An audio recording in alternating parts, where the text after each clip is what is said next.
Coming up, Juno prepares for a rendezvous with Jupiter. India completes a record-breaking launch. And our main topic is extending the International Space Station till 2024. Stay tuned. Tomorrow begins right now.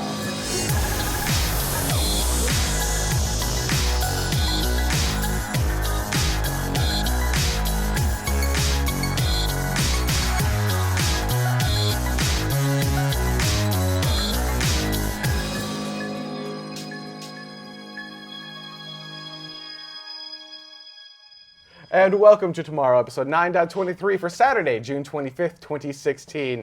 My name is Benjamin Higginbotham. I'll be joined by Carrie Ann and Mike in just a moment. But first, I'd like to give a shout out to all of the patrons of Tomorrow who've helped to make this specific segment of this episode happen. These are the people who have contributed $10 or more to this specific episode.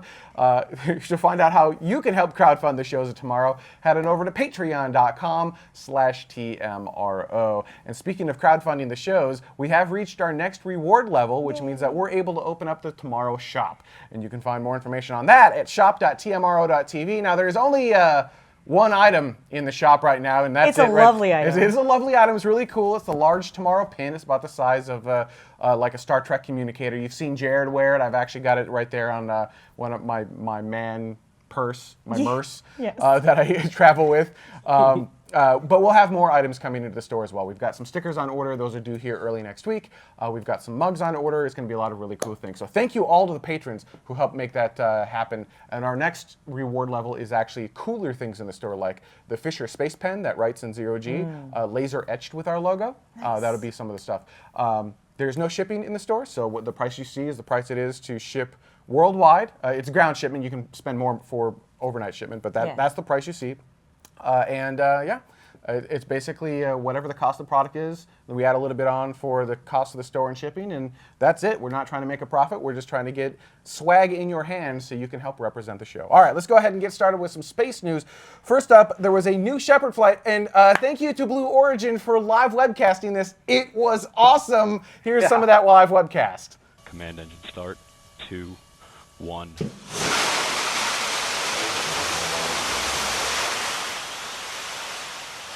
And whoosh goes New Shepard. That happened June 19th at 14:36 Coordinated Universal Time after approximately a 20-minute delay, which was caused by really hot temperatures that were actually sweeping the country at the time. And it looked like it was just an absolutely fantastic flight. So there you see the New Shepard spacecraft and booster kind of all going up in one huge object, and then they're going to separate a little bit later on. And then about, like 10, 15 minutes later, we actually got to see the landing as well, which was really freaking awesome. So here you see it coming down. The doors on the side open up, which help kind of act as aero brakes. And then we're going to actually see the engine ignite. We got to watch all of this live for the first time from Blue Origin. Yeah. And it was awesome. They had the really cool, they gave us the altimeter and the speed. Well, most of the altimeter, they kind of gave you a general idea of, we're going this high up. They didn't actually give you the height. I'm sorry? Yeah, just basic telemetry. Yeah. But I mean, so we did, and then we hover. This is gorgeous. The legs come out. Landing gear deployed. Look at this. 5 miles per hour. This is so freaking cool.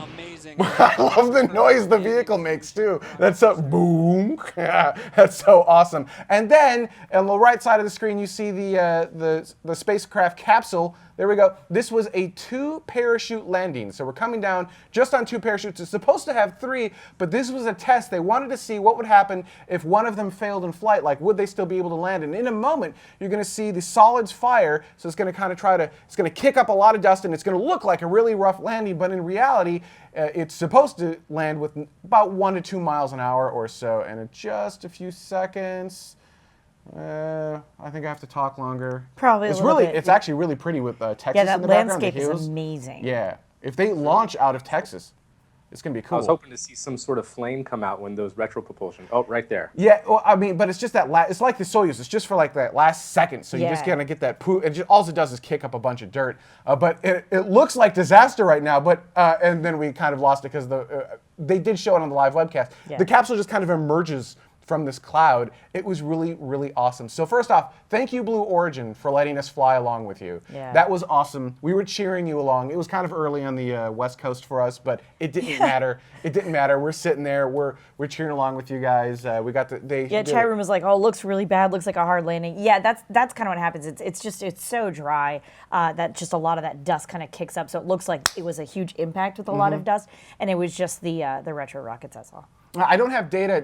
Space Mike, do you have data as to how hard they actually did hit? Because they did purposely fail that shoot, so they're going to have a little bit more energy coming back down than if they had all 3 shoots. The only thing I know is just based off of that, basic altimeter that they had, that it showed about 20 miles per hour as it was coming down, and then slowed down to about 5 miles per hour right before touchdown. So if that's accurate, that's what I'm assuming how fast it was going when it came in. I have no idea what sort of G-forces or anything they experienced. So speedometer, not altimeter, and they did have, what you couldn't see on the other side of the screen, it was actually this side right here, is they did have like this neat altimeter that went up. They didn't give you the actual altitude, but they did tell you, like, okay, right around here is when we're expecting main engine cutoff, right around here is where we're expecting, and then they had the speedometer on the other side of the screen. It was really nice. It was really cool. Great job. And I really liked, too, on that bar that was on the side there, that as the mission progressed and they separated the capsule from the rocket, new milestones appeared, and the milestones went up and then it came back down through the landing phase. I thought that was just a neat touch. Yeah, and they reversed it too, right? Yeah. So like you saw it build up, and then they reversed everything and it actually built back down, if that's a way. I thought they did a really great job. So kudos to the webcast team, whoever worked on that over at Blue Origin. Again, thank you for sharing that with us live. It was a lot of fun to fly along with you guys, and we really appreciate it. And as the aerospace fan community, we really appreciate you making that available to everyone. So Space Mike, talk to us about the Polar Satellite Launch Vehicle. That's right. India launched the Polar Satellite Launch Vehicle on Wednesday and launched a whole assortment of satellites, some for themselves and for their universities, but also for Canada, Indonesia, Germany, and the United States. There were 20 satellites that launched on this mission, which for India is a record-breaking launch. That's the most amount of satellites they've had on one single launch. So anyway, let's check out the launch footage. 3, 2, 1, 0, +1, +2, +3. And off the pad. It does not mess around. Nope. शानदार तरीके से +10 seconds. वाहन ने Oh, man. Yeah, this Polar Satellite Launch Vehicle took place at 3:56 Coordinated Universal Time on Wednesday, June 22nd from the Satish Dhawan Space Center. And with this whole thing, the main primary payload on this was the Cartosat-2 series spacecraft, which is an Earth imaging spacecraft for high-resolution mapping data for the Indian military. And this one is their most powerful one yet. It has an object resolution of about 60 centimeters or 2 feet. So that's pretty impressive that they have something like that. But the secondary payloads, they had 13 from the United States, one of which was a demonstration satellite for Terabella, a Google company formerly known as Skybox Imaging, and also 12 Dove Flock 2P nanosatellites launched for Planet, who formerly was known as Planet Labs. Personally, I liked their old name better. But anyway, 2 Canadian satellites also launched on this. The first one was called M3MSat to test a new antenna for monitoring ship traffic from orbit. And then the other is called GHGSat-D, nicknamed Claire. And the Claire satellite will monitor greenhouse gas output. And then for Germany, DLR's Biros satellite launched equipped with an infrared detector to find forest fires. And interestingly, this satellite actually had a small CubeSat as well that it deployed later. And if they counted that CubeSat, which is called BSat-4, to test inter-satellite communications, then there actually would have been 21 satellites launching on this. But since it didn't deploy from the rocket itself and deployed as a secondary payload from that Biros satellite, the German satellite, that's why they counted only 20 launches. But other than that, finally the last payloads were an Earth observation microsatellite named Lapan A3, which was developed for Indonesia's space program, and then 2 CubeSats, which were built by Indian university students. So very cool that they were able to launch all this. And the big thing, too, about having American companies launch on the Polar Satellite Launch Vehicle is they've been banned from doing so for over 10 years. But since there aren't a whole lot of small satellite launch vehicles available in the United States right now, there hopefully will be in the future, they were able to get waivers to launch on this flight. And hopefully there will be a couple more of those until more small satellite launchers in the United States come online. So very cool news, and congratulations to India. And hopefully they'll continue this ramping up of their launches and continue to break records. Hey, Mike, in the chat room, Fiddle Ryan is asking, what are the things falling from it? Foam or thruster covers? Do you know? Oh, during the main part of launch? Yeah. I believe that is the upper stages that when they're cooled, as it falls off, the kind of the ice that breaks off that accumulates around those. I believe. However, they might also have foam on their payload fairing adapters that also comes off. There's certain types that have that. I don't know if their payload fairings that they use are the type that has the foam that breaks off during launch or not. So, but I believe that it was just ice that accumulated on the outside of the upper stages. That's generally pretty nominal, right? You're going to see some breakaway from ices or either something, right? That's not abnormal. Yeah. Yeah. All right, let's move along. We've got an Atlas V launch that happened Friday, June 24th at 14:30 Coordinated Universal Time. 3, 2, 1. Ignition and liftoff of the United Launch Alliance Atlas V rocket carrying the 5th Mobile User Objective System satellite for the United States Navy. I actually just realized how cool that first camera was. Communications for U.S. forces on the move. Kind of tilts up as the rocket goes. They're really neat. This is an Atlas V 551. This is the largest flown Atlas V rocket. The three numbers mean the first 5 is a 5-meter fairing. That's the item on top, kind of holding up the or protecting the payload. The second number is the number of solid rocket motors, so that's 5 solid boosters. You see 3 of them in that shot that was right there. And the last number is 1. That last number can be 1 or 2. To the best of my knowledge, a 552 or anything with a 2 at the end has never actually flown on an Atlas V. And that is the number of upper stage engines. So this is basically the largest version that they have today. They could go to a 552, but like I said, they have not actually flown that. They were flying the Navy's 5th Mobile User Objective System, MUOS, the first of which launched in 2012, specifically February 24th, 2012. That's for the Pacific Ocean. MUOS-2 launched July 19th in 2013 over the continental U.S. Number 3 launched January 20th, 2015 over the Atlantic Ocean region. Number 4 was September 2nd, 2015 over the Indian region, and this was number 5, like I said, June 24th, 2016. It's a spare over the Indian Ocean. What this is basically going to do is enable real-time communication using 3G technology. Now, it uses the old UHF tech, but the problem with the old stuff is that it basically is internal to that satellite only. So if you need to make a call on the UHF spectrum, it goes top to the satellite and you can only talk to the other people on that same exact satellite. Using their next-gen 3G stuff that all of these satellites also have, you're actually going to be able to go cross satellites. So what will happen is you'll be able to make a call on MUOS-5. It will actually be able to transition around to a different satellite. And so if you've got a caller on MUOS-2, you actually can be able to talk to each other over the same exact satellite network. So that's pretty cool. It also allows for data. So you'll have high speed. It's 3G. So 300 and 400 kilobit per second, a little under 400 kilobit per second data. But for military stuff, that should be more than enough.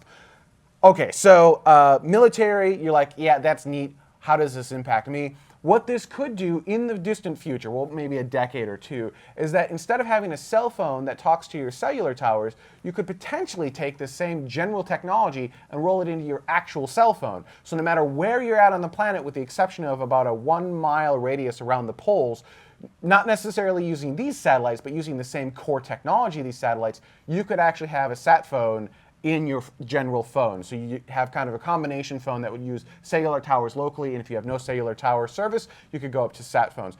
Global Star, I think it is, already has a phone very similar to that. It's actually very tiny, and I'm hopeful that we'll start to see this technology catch on over the next 10 years or so. It will take some time, but that would be pretty awesome. This was the 134th successful launch in a row for the Atlas program. Speaking of successful launches, how about a brand new rocket from China? That's right. So China has launched their Long March 7 rocket, which is it's similar to some of their older rockets, but this has a whole new fuel. So let's check out the launch footage of this new inaugural launch.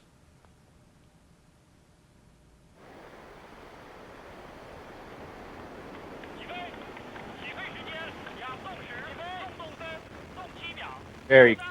You can even see from the plume there that it's even burning cleaner than it used to. The whole difference with this is, by the way, this launched at 1200 UTC earlier today, actually, on Saturday. And with this was the inaugural launch from Hainan Island in the South China Sea. And unlike the Long March 2, which burned a high percent nitrogen oxide, This new rocket uses the rocket-grade kerosene and liquid oxygen. And the Long March 6 will be for small payloads, which has already debuted last year, and this Long March 7 is for medium payloads. And later in the year, they're hopefully going to be launching the Long March 5, which will be for their very heavy payloads. And this rocket will eventually become their workhorse. Very beautiful payload booster separation there. It'll become their workhorse because they're going to be planning on launching all of their taikonauts on this rocket with their new upgraded version of their space transportation version. And with this, they're going to get rid of the old Shenzhou capsule and go to a more conical capsule design. And the payload on this flight here was actually a subscale demonstrator to do a re-entry test of that capsule. So very interesting that they're working on this new generation or next generation of their crew transportation system.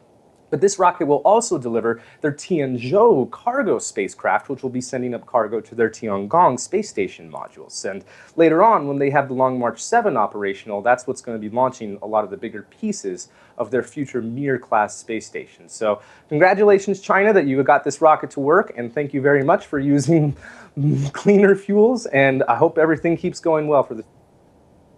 All right, awesome. Thank you, Space Mike. And we also have a rendezvous with Jupiter coming up for Juno. This is awesome. First So off, excited for let's this. take a peek at the what happened here. So we first launched on August 5th, 2011 from Earth, obviously. We're heading to a Jupiter polar orbit. As I mentioned, this is the Juno spacecraft. This is only the second craft ever to set up residency at Jupiter, with Galileo, which hit its end of life in 2003, being the other spacecraft over there. The Jupiter orbital insertion burn, basically when we're going to go into orbit around Jupiter, is going to happen July 4th, so just a few days away. What you saw on the screen right there was actually kind of an Earth gravity assist. And now they have to make it way all the way to where not Jupiter is now, but where it's going to be. So you can actually see they're targeting a space kind of in front of where Jupiter is. And by the time the two of them come together, it'll actually be ready for this final burn. Here's how awesome this is. It takes 48 minutes for a radio signal at the speed of light to make it from Juno to Earth. However, that orbital insertion burn takes 35 minutes, which means it will take more time for the signal at the speed of light to make it to Earth than the actual burn itself will occur, which means it's going to be a while. It's going to be a while before we actually know if it was successful or not. It will have traveled for 1,795 days, which is 4 years, 10 months, and 29 days before it actually does that final burn. Here's how accurate they were. There was a course correction planned for May 31st, just kind of a standard, like, we're probably going to be off by a little bit, so we'll correct course to get back on track. They canceled it. They didn't need it. There were 3 additional burns scheduled for this month. Canceled all 3 of those, unnecessary. JPL nailed this insertion. That's awesome. From 400 million miles, or 644 million kilometers away. How freaking awesome is that? Now, it's actually running on solar power, which is more than 500 million miles, or 805 million kilometers from the sun. What it's going to be doing is studying Jupiter's composition, its gravity field, magnetic field, and polar magnetosphere. And it's basically answering the question, how do you make a solar system? More specifically, how do you make the planets in our solar system?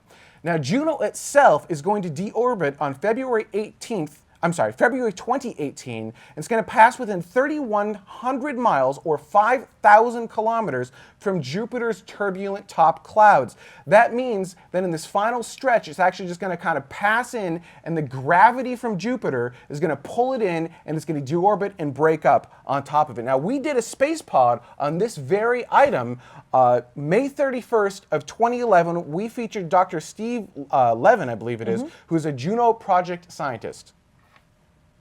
Because it formed first, because it's the biggest, it influenced the formation of everything else, and partly because it's so big, there's actually a lot we don't know about Jupiter. What you see when you look at Jupiter from the Earth or with visible light, what you see is the tops of the clouds. It's a gas giant. You're seeing the very top of its atmosphere. We don't know that much about what's down inside. We know some things, but for example, All the theorists say there ought to be a dense core down in the middle of Jupiter, maybe 3 times the mass of the Earth, maybe up to 20 times the mass of the Earth. We don't have any direct evidence for that core. Juno will measure that. There's one instrument on Juno. All the instruments are great. They all do lots of exciting things. There's one instrument that does things a little bit different than what we've done before, especially at a giant planet. That would probably be the microwave radiometer instrument. It's 6 different radio channels. They're looking deep into Jupiter's atmosphere. We're taking advantage of our orbit to look at each place, different angles, at 6 different frequencies, and see, because it's 6 different frequencies, it's 6 different depths, because it's a whole range of angles. Each spot on the planet gets seen from a whole range of angles. That's going to let us understand the composition of Jupiter's atmosphere, and it's a kind of measurement we haven't done before at the outer planets. This is, so first off, if you want to see more of that, you can go to YouTube, just simply search for Space Vidcast Juno, and it's actually going to return that exact result right at the top. You'll be able to watch it there. This is really exciting. I had, and here's the animation of what it's going to look like when it breaks up. It's going to, poor Juno, oh Juno, oh Juno, 10 times closer than we've ever gotten to Jupiter and actually taking measurements. That's going to be awesome. That interview, by the way, is really fun and really awesome. Head on over, watch that, because they talk about, what is it, liquid metal hydrogen, I think it is, and how that all gets formed and how all of that works together. Absolutely incredible stuff. So like I said, YouTube, Space Vidcast Juno, you get a lot more information on it. Coming up July 4th, excuse me, it's going to be great. So watch social media channels. They might have some sort of live kind of thing. You're not going to get live video back from it. That's not a realistic thing. But you can at least watch the crews like nail biting, like, oh, did it work? Did it work? I mean, it's been in space for it's just been in space. Let alone this is a decades-long project. This is really cool stuff. All right, talk to me about. We have to bring it up. Brexit. Speaking of things breaking up. Speaking of things breaking up, talk to me about Brexit, Mike. Yeah, so we need to talk about this, and here's why. So a lot of the confusion going around, and I admit that I myself was confused about this at first, is with the whole Britain leaving the European Union, how will that affect their status in the European Space Agency? Well, it won't. The European Space Agency and the European Union are 2 different organizations, and that will not affect how Britain does all of its space industry through the European Space Agency. However, that being said, here are what some of the effects of this whole exiting out of the European Union will do. The Galileo and Copernicus programs, the Galileo is the European GPS program, was funded by the European Union, which means that the United Kingdom might get either restricted access or lose access to both of those satellite programs. And especially with the GPS program, what they're going to be losing is a particular type of encrypted signal so that they can have that signal for government customers. And if they lose that, that's going to be kind of a big hit to their capability. But beyond that, there's also the industrial implications of this. If the UK leaves the European Union, then a lot of people who are living and working in the United Kingdom who are not United Kingdom citizens will lose their work visas. And that means that a lot of the companies, organizations, and different private individuals who are working in the space industry in the United Kingdom won't be able to do so anymore. And that might have a pretty big detriment on all the different projects going on. I mean, the United Kingdom is most famous for a lot of their satellite work, and if they lose that ability to work in the country with a lot of their partners, or even have their own citizens working elsewhere in Europe on these programs, that could hurt the program quite a bit. That could hurt their entire space industry quite a bit. So it's still going to be many years before we find out what the full effects of this will be, but the only thing that we can say for certain is that there's only uncertainty right now. So, but that's how it's going to be impacting the space industry as far as this whole thing is concerned. All right, thanks, Mike. We're going to take a quick break, and when we come back, the main topic this week, extending the International Space Station to 2024. Stay tuned. We'll be right back. Look into her face, determination in her eyes. She won't give up or quit or fall for little fashion lies. Filled on some expectation, this girl's a fascination. Nothing in her way will keep her from her destination. 'Cause she's fire walking, she's fire walking. When it's hot, she keeps on moving through the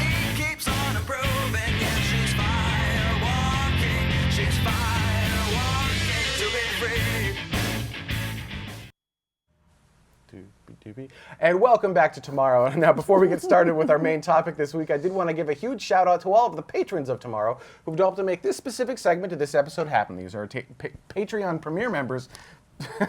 Easy for me to say. And these are people who contributed $10 or more to this specific episode. We've also got our Patreon producers. These people have contributed $5 or more. And it's whatever you think the show is worth. So you can contribute anywhere between 1 penny to infinite, whatever you think per episode. To find out more on what the different reward levels are and our different goals, head on over to patreon.com/TMRO. Patreon's kind of a game changer for this show, right? I mean, Quite. it really...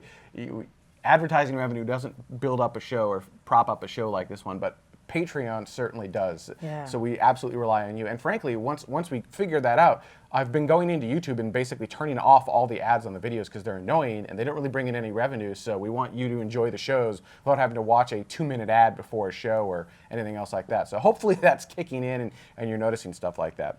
All right, let's get started with our main topic this week, which is extending the International Space Station to 2024. The first point in here is pleading with the European Space Agency to continue International Space Station support until 2024. The U.S. and Russia have both said, yeah, we'll go till 2024. But Japan too. Japan, but ESA not so much. So yeah, they've agreed to go until 2020, which was the last previous deadline. And now that all the other partners have gone to 2024, I mean, everyone is pleading with them. I mean, even Charlie Bolden, the NASA administrator, wrote a very impassioned plea recently, pretty much begging them to please continue their support into the International Space Station. Otherwise, they're going to have to change their plans and maybe even deorbit early or something like that. Would they deorbit earlier, or would they just find a different way to fund or deal with ESA's section, right? I mean, it is what is it, $100+ billion structure. It seems like deorbiting early because one of the parties didn't want to play along seems not realistic.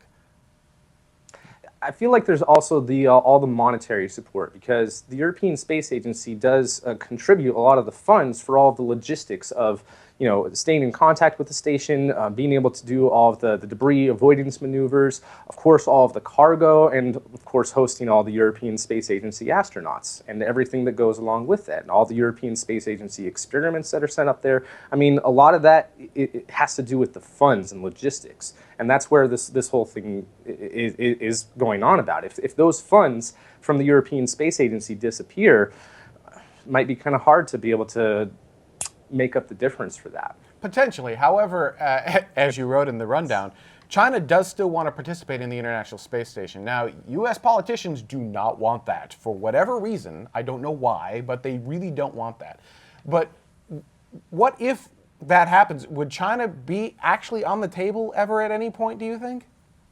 I feel like they're almost trying to sneak their way in. We had this whole deal that NanoRacks, or rather, excuse me, not NanoRacks, CASIS, the organization that deals with all of the public and private experiments that are sent up there. They actually had a deal with a Chinese private organization to send up one of their experiments. So in a way, it was a way for China to kind of get its foot in the door on being able to do stuff like that. And I think that if we work on things in something that isn't for military uses, for scientific uses, sharing all of the data, all the sort of requirements that are normally done with all the other international partners. If we can come to some sort of agreement, it might work. And all these different steps that have been taken behind the scenes by China and by NASA, because NASA wants to cooperate with China as well, I think are kind of building the steps to be just like, well, we already have this stuff in place. If we just do, step A, B, and C, then we'll be able to have full collaboration with them. So that's what I think anyway.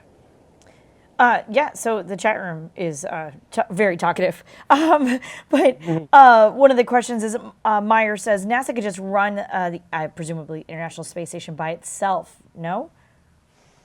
Not right now, because if we were to do it by ourselves right now, how would we get there? Because right now we only have the Russian Soyuz to send up crews up to the space station. That's so a if good we point. tried, Well, they also only have the only working toilet. yeah, exactly. Let's be fair. But by the year 2020, we should have 2 private companies capable of sending humans to the International Space Station, Sure. both launching from U.S. soil. Right. So let's assume by 2020. If by 2020 NASA wanted to take full control of the International Space Station, not saying they would, but if they wanted to, is that a viable option, or is it still just too costly?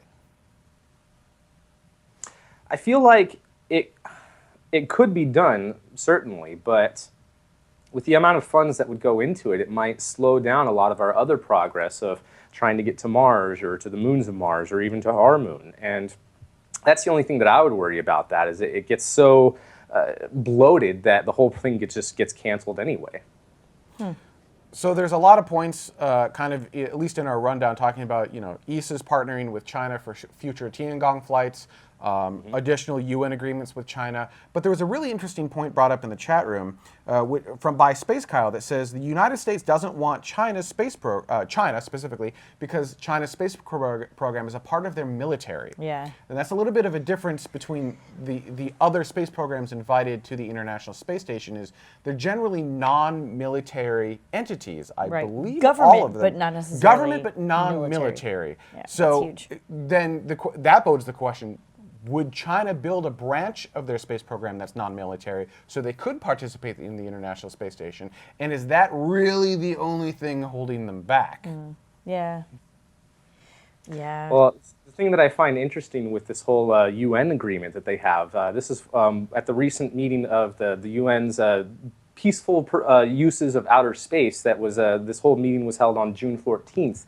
And NASA made their big presentation there and was able to strike up an agreement with, I gotta say this right, the UN, now I can't even see it.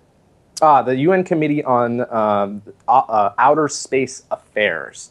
With that, or UNUSA, as some people call them, they were able to strike up a deal so that international partners will be able to participate in their program to not only send payloads and experiments up to their future Mir-class space station, Tiangong 3 or whatever they're going to be calling it in the future, but not only that, but to also send people. And this would be for countries that already have space capabilities, but the big thing about this would be especially for developing nations. And this is kind of like what Russia did back in the 70s and 80s on having a lot of the countries that were part of the Eastern Bloc flying on their Salyut program as a way of easing relations with a lot of those countries, which eventually broke off anyway. But this is a good thing in my mind, and the way that the kind of legalese that they have here is that this is for peaceful uses, that this is for scientific purposes that would benefit not just the Chinese but all mankind, and that's the sort of verbiage that's in there, and that's what makes me think that they're serious, that they actually mean that. That doesn't have some sort of military undertone.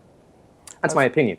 There's some interesting questions from the chat room. Let's pop over to some of these items that are coming up. Lur is wondering, what is the mechanical lifetime of the International Space Station? How long is it practical to make repairs, and how structurally sound are the structures? Yeah, that's a good point. Like, we can't just leave it up there forever. Right. I think that depends on the individual pieces, because some pieces have been up there longer than others, and I think each one kind of has its own rating of how long it's safe to use them for. And as for repairs and stuff like that, I mean, other than systems that they already in place, if they have any sort of major failures, I don't know if there is any repair plans. Like if they had, like, let's say a big piece of debris were to puncture something, I think they would just evacuate the station and abandon it and deorbit it early. I don't think they would even try to repair it, but that's a viable problem that could happen before the year 2024 too, right? I mean, or maybe never, but the speeds and energy involved in some of the space debris that's up there could absolutely wreak havoc on space station. Yeah. Well, and in some cases, even if it's what we would consider to be a small thing, our air conditioning goes out, we have a repair. That's a big deal. No, but that's what I'm saying. Like for being out in the middle of space, you have to then plan an entire walk outside. You have to go out and do it. You have to, you have to have the parts, all that kind of stuff. Being able to 3D print things in space is great, but it's just not at the level that we need it to be at this point. And You're saying you can't 3D print a new ammonia cooling system? I know, how weird, or the tubing for it, or what have you. Right. But yeah, no, I mean it's a much bigger deal to have to plan a spacewalk like that, or extra vehicular activity, as it were, at some point. Anyway, Destructor 1701 in the chat room says, it's strange considering that Russia has been in the past one for pushing to kill the International Space Station, which is then funny because Icarus Factor said Russia is still working on a new module for the International Space Station. So, hey, we're all allowed to change our minds at some point. Oh man, the ongoing saga of the Naka module. This was supposed to have been launched, I believe, originally back in 2002. But with wow. Yeah, And it's still being built, and they had to replace quite a lot of systems on this thing. They had to redo all of the plumbing for its different attitude control thrusters on it. It completely wore out, so they had to replace all of that. And even now, they're still having software and computer problems with it. And the last that I heard, that they were hoping to launch in, I can't even remember now if it was December of 2017 or 2018, but I mean, like always, it's still 2 years away with that Naka module. The interesting thing about that, though, is they have a small docking node that would have 6 docking ports on it that they would connect to that, and 2 more large pieces would connect to that docking mode. And then Naka, the docking node, and those 2 kind of scientific modules would all undock from the space station to become the core of Russia's new space station, which they're calling OPSEC. And the whole thing with this whole Chinese space station is they might assemble their OPSEC space station with the Tiangong 3 to have the new International Space Station. So that's something that kind of worries me, that the United States might miss out on all of that in the future. So one of the other points we have in the rundown is talking about Bigelow Aerospace. Explain that one to me, Space Mike. So Bigelow Aerospace is, Robert Bigelow is definitely not a fan of China. He's very against China and believes that no matter what they say, they have military undertones to everything that they're doing. And I believe that Bigelow Aerospace, and potentially even other private companies who want to do private space stations, might have a lot of competition for China. You know, if Bigelow has a really interesting plan of docking one of their larger B330 modules to the International Space Station, and if that happens and other sort of agreements come to place that they can, lease time on that module and do lots more experiments on that module, that might breathe new life into the International Space Station. And if that's successful, that's going to mean quite a lot of stuff for Bigelow Aerospace. If they get their own independent private space stations flying, then a lot of their customers that they're looking at to lease these things are government agencies right now. At least that's what they've said publicly. They might have some companies or private individuals or organizations who are interested, but they haven't announced who any of those might be. The only ones that they've announced that they're talking to who are actually interested is other government agencies. So if we have China out there offering to, and here's the thing that I didn't mention, China is offering to pay for experiments and payloads to be sent to their space station and to pay for other astronauts to go up there. So if China is paying the bill, that looks pretty awesome to a lot of these potential customers. Do you want to pay $250 million plus to lease a space station for a couple of months, or get paid by China to do it? So that's a whole thing that could change this. But I feel like if the Bigelow stations are successful and if they have a really good market there, that could mean quite a bit of competition to the Chinese and vice versa. It all just kind of depends on who gets there first. It's almost like it's another space race. So let me ask this. We've got China building their next generation space station. Bigelow might be able to do something with their B330. It's not BA330, right? It's just B330. I think it's B330, yeah. So if Bigelow does succeed in building a space station that's volumetrically similar to the International Space Station, and China is successful in building their space station, we've got the International Space Station up there. Is there a point to extending it to 2024? I mean, do we need to keep it just because it's the ISS? Or could we just say, all right, that was neat, we learned a lot of stuff with that, and either put it into a parking orbit and kind of leave it in a parking orbit without humans, or let it break up? Is there a real reason to continue running space station at that point? Well, I mean, you guys know my opinion. I definitely think we should put it up to a parking orbit and have it be some sort of orbital museum. Not one that we could go and visit to, but just let's not destroy the thing. That's my opinion. It's the modern wonder of the world. I think that we should not destroy it, even if no one can ever visit it again. But that's what I think. Yeah, well, I kind of agree with, is it Snateri? Says it's kind of weird for me that the International Space Station will eventually be deorbited, as it's been around as long as I can remember. Yeah, no kidding. I mean, it's not most of any of our lives necessarily. Well, I shouldn't say any. I'm old. It's not been around for most of our lives, but it has been around for a significant amount. And yeah, that's just it feels weird. I think I was 11 years old when they put the first module up there. So, Actually, Green Gym 2, whatever. 2. Says, if the Chinese had a problem with the crewed capsule in orbit, would they be allowed to dock with the International Space Station in an emergency? I assume that if human lives are at stake, we would be like, I guess yes. it depends on who's making that decision. If the people on the ground are making the decision, or the people who are in space. Well, if the people in space are making the decision, Right? they've already basically hinted that we're going to obviously help everyone out. So, right? There's really no doubt that the astronauts no need and for loss of cosmonauts life in for space that kind of will help emergency. other taikonauts in space. Yeah. There's no doubt that they will help them. Right. The question is, will the politicians on the ground help them? I think they would. I think it would look really bad if we said no.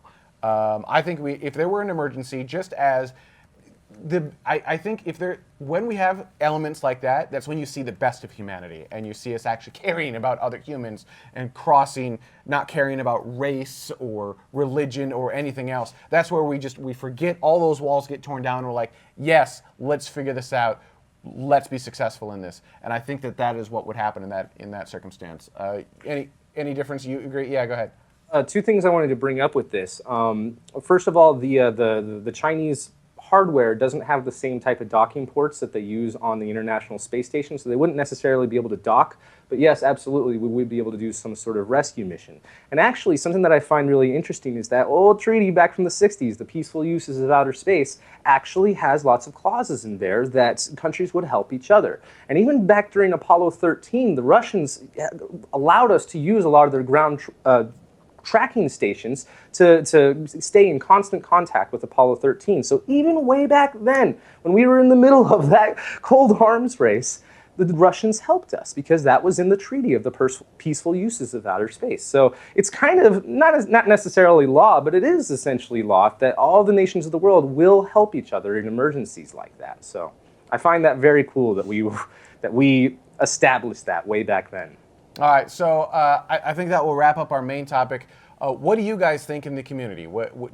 Should we keep the International Space Station around until 2024, or should we put effort into things like the Bigelow Space Station, other alternate space stations? I know everyone has their opinion on this particular item, and if we aren't keeping it till 2024, what should we do with it? If we are keeping it till 2024, should ESA? What happens if ESA says no? Just whatever your comments are on anything that we mentioned this last main topic, leave it on YouTube, Reddit, wherever you'd like, and we'll bring it up on our next show, which will not be in July. We will be off for almost the entire month, or the entire month of July. Follow our Twitter channel for when we'll come back, probably sometime early August. On that note, we're going to take a quick break, and when we come back, comments from our last show. So stay tuned. We'll be right back.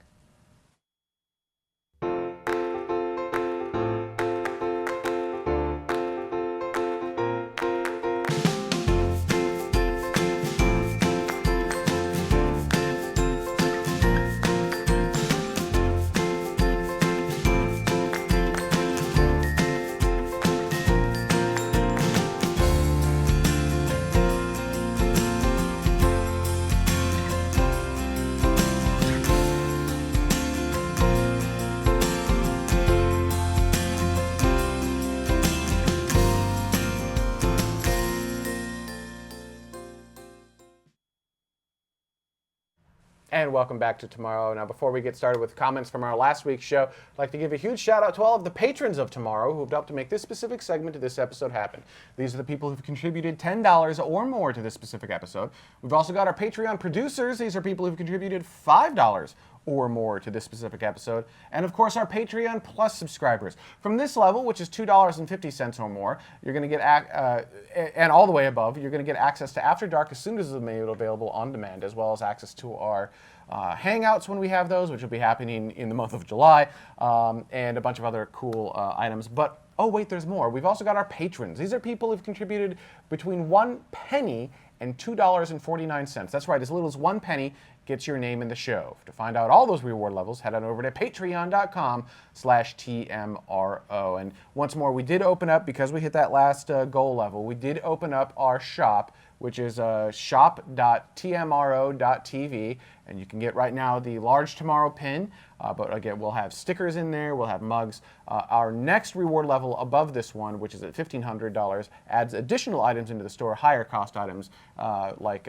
the Fisher Space Pen and things like that. Yeah. And the reason that we have to do it based on reward level is that we have to buy an inventory of these things. You don't just buy like one shirt. We have to buy like 20, 40, 50 of these shirts or pens or whatever it is, and then hold them, pay for all of them up front, and all of that costs money and it takes time and all that other fun. I have a brilliant idea for our new show background now. Swag. Swag. No, just the boxes. Just the boxes. Just all the crap in boxes. Just the boxes. All right, let's start talking about our last show, which was hashtag Player 2 has joined, talking about Blue Origin, how they're becoming more public, how they're becoming a little bit more out there in what some of their plans are. Now, before let's go ahead and get started with the comments, and I'll bring up the thing that we found a little bit later on. So go ahead. Okay. Capcom, hit us up first one. Perfect, because the first one has nothing to do with that particular topic. Awesome. I segued that fantastically. Yeah, it was great. This one comes from Tarantula, actually off of our Patreon page. It says, supremely satisfied that you fit the Ariane 5 launch into the live show. It's not my favorite launch vehicle, but damn, it is beautiful. Keeping it real tomorrow. It was pretty cool. I miss doing live launch coverage. And so I asked last week, I said, hey, what's the community think? Should we bring back launch coverage? And it was overwhelmingly, yeah, that's neat, but no, it's not worth the effort. And I'll kind of try to keep my pulse on that and see what we can do there. When Space Vidcast started, now tomorrow, but when Space Vidcast started, you couldn't get launch coverage on the internet, right? You wanted to watch NASA, it was on satellite. I suppose they did have an internet feed. It was this teeny tiny Windows Media Player. It was awful. Oh, so terrible. Oh, it was so terrible. And so we kind of made a go of it, of putting it on Ustream, making it available as a live Flash feed so that you could actually watch it without weird plugins. And at the time, remember, Flash was pretty common. Yeah. And then we also did it for other launch coverage that you also couldn't get your hands on, or that was maybe satellite only. And so we did a lot of that. But as the internet grew and internet broadcasting became more prevailing, all of these launch providers, I mean, heck, even the United Launch Alliance was now on YouTube in high definition. Yeah. By the way, congrats! That was awesome, ULA. Yeah. Kudos for putting it. Seriously, it's epic, because then you can Chromecast it over to your TV. They got everyone stepping up their live launch coverage game, and it is great to see. Which means we're not as needed for live launch coverage. Maybe for helping archive it, using the launch library is a central way where you can find these things. But I don't know that we actually need to do it live. But there is something fun about being able to get the community together in a centralized location. Like, know that you just go to chat.tmro.tv and you can talk about the launch. And it is nice to have that launch next to the chat room. It's just easier, it's nice. So maybe we do something else where we just embed someone else's launch, or if everyone starts using YouTube, please everyone start using YouTube. We could just embed that. So I don't know what the answer is, but we'll think about it. If you have clever ideas as to what we should do, certainly leave them in our comments. All right, next up. This one comes off of Twitter from at Novateco. It says hashtag tomorrow regarding transparency lending credibility. Mars One's public goal never bestowed credibility. Realistic rule. Hashtag Player 2 was joined. I don't think it's exclusive. I think that's the difference, right? So we're talking about how I didn't really view Blue Origin as real because they were opaque. They weren't transparent. So I never gave them any. I just never thought that they would be able to do much of anything. And then when they're launching, they're still opaque. So it's like, well, yeah, but what are you hiding? And as soon as they start making this stuff public, you go, okay, well, now I'm starting to be able to get behind it. I don't feel like you're hiding anything anymore. I'm starting to believe in what Blue Origin can do. The comment saying, well, yes, but Mars One. Right. Just because you're transparent doesn't mean that I'll believe in what you can do. Right. Right. I don't think it's not that easy. You have to actually have hardware and be showing forward momentum in those things. There was another comment that we didn't actually include in this one, and so I'll have to paraphrase, and I apologize, I don't know who said it. But it was something along the lines of, because when we're talking about setting these goals and being transparent and what have you, that they would prefer that somebody maybe works on a bunch of stuff and then doesn't present it until they're ready to present, that they feel that could be more believable. It's as opposed to saying, hey, we're going to do this thing, keep an eye on us, just 6 months down the road, or just 5 months down the road, or just 10 months down the road, or 10 years, or whatever it is, that they present as if this is going to be a thing, and then maybe miss that deadline. And there was an interesting perspective, because that's not necessarily how I feel about it per se. It's hard because I feel like I am speaking out of both sides of my mouth, right? Where I'm saying, yes, I want to see the transparency, but at the same time, I don't want to see things until you're ready to show me. Right. There's something we said about showing the whole entire process, though, right? Showing hey, we've gotten to this step, here's something, here's a small thing. It's not the thing, but it's a small thing, and you can see why we're working on it or how we're working on it. Showing those tests, I think, is totally different than being dead silent, and then going, oh yeah, by the way, we flew something last week. That's a different feel. It is. It totally is. And it's hard. And I understand where all these companies are coming from because we're so risk averse now. And we do not accept what would be deemed failure, right? So if Blue Origin had a rapid unscheduled disassembly or an energetic event on ascent and they lost the entire thing, people would view that potentially as a failure. And if they got information back, remember, this is an experimental vehicle. That was totally possible. Right. If they got information back that led them to find out what the problem is and fix it and make a safer vehicle, that's not a failure, that's a success. But most people don't, they see a big giant fireball and they look at that and they can't trust it anymore. So I get where they want to keep some of this stuff secret. It's hard. And interestingly, that was the perception of Blue Origin just a couple of years ago. They actually had a test vehicle before New Shepard that blew up, and that was the first thing that anyone had heard from them in quite a long time, that, oh, a test vehicle blew up. But no one saw any footage, no one saw really anything. So it was just like, okay, well, still don't know what's going on over there. Yeah. And, so I agree with that. So I don't know what the answer is, right? I think Blue Origin was radio silent for too long in the process. I'm glad that they're no longer radio silent, and I'm very, very, very excited to see what they're going to come out with. But it's definitely somewhere in between what Blue Origin does and what SpaceX does. Well, and what right? Virgin Galactic does. And Virgin Galactic, yeah. Right. Well, Like, they're on the far other end of the scale. It's definitely, so it's some, okay, that's actually a better marker. You've got Blue Origin to Virgin Galactic. I think the answer is, somewhere in the middle, maybe a little closer to what Blue Origin did as opposed to what Virgin Galactic did. Just kind of start making these announcements. But when yeah, they're a I little feel bit like closer. those two are like... Yeah, that's a really good, those are the two good pillars, I think. Somewhere closer to the middle would be a good, all right. But as long as you're doing something, that's all we really care about. Absolutely, Okay. right? I mean, at the end of the day, well, see, public perception does matter, especially if you're going to be selling tickets. Yeah. And you are helping everyone grow and become better. So I think all of this does matter, but bending metal and actually making things matters so much more. So we can sit here and complain about it all day long. They're flying things, so Yeah. whether they show us or not, good on them, they're flying things. And really, seriously, thank you for showing us. All right, moving on. Next one comes off of YouTube from Gary Bleck. It says, Jeff Bezos spoke at this year's Code Conference. Kitty. I think it's actually Recode Conference, just so you know. And made and discussed heavy launch as a utility-like infrastructure, allowing space to be zoned heavy industrial and allow Earth to be zoned residential and agricultural. Yeah, I'm a bad executive producer. For whatever reason, I missed the Recode conference, like watching Jeff Bezos's interview at Recode, and but we caught the Elon Musk one, so that's not fair to Blue Origin. Totally not fair. Not fair. And actually, I was considering doing this show about what Jeff Bezos said at the Recode conference, but I think it's better served if you search YouTube again for Recode. RECODE, Jeff Bezos. It's like the top search that pops up. It's about an hour and 20 minutes. Worth listening to the whole thing. But basically, he does say exactly what Gary said, which is he's trying to create an industry in space. And he makes an important distinction between what he is doing and what Elon Musk is doing. Yes. Elon Musk is laser focused on sending humans to Mars and creating a backup for humanity on Mars. And Jeff Bezos said, okay, that's neat. That's just one of the things we're working on. We are working on humans on Mars, but what we're really working on is creating a vehicle for humans in space. So not a literal, I mean, they are working on a literal vehicle, but more of a figurative vehicle for putting humans in space, be it working on space stations, working on the moon, working on Mars, working on asteroids, whatever it may be. He wants to create that infrastructure necessary and drive the costs down so that they're at a reasonable level. And he gave some great analogies and parallels to what he did with Amazon and what it's like in the space industry today and what he's trying to create. Highly recommend watching the entire interview. Recode Jeff Bezos on YouTube. All right, there you go. If you're interested in just the space part, it happens about 40 minutes in.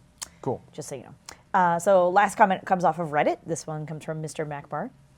Macabar. Oh, wall of text. I know, and this was a shorter one. Anyway, it says, Bezos wants to make a space business, open the markets for entrepreneurs so they can make even more business and do Do this, explore, conquer space for all of us. Musk wants to go to Mars. Them doing similar stuff is more an accident rather than a planned competition. Blue Origin has with the Blue Shepard a very capable vehicle. The odds of them being able to successfully compete with SpaceX in 5 years for orbital launches, in my mind, is very high. Yeah, and they don't have to directly say that again, Mike. Should be called Blue Shepard. They remember it better instead of New Shepard.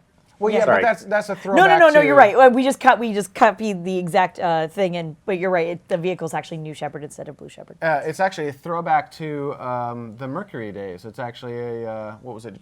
John Glenn's vehicle, was it? Alan Shepard. Alan Shepard, thank you.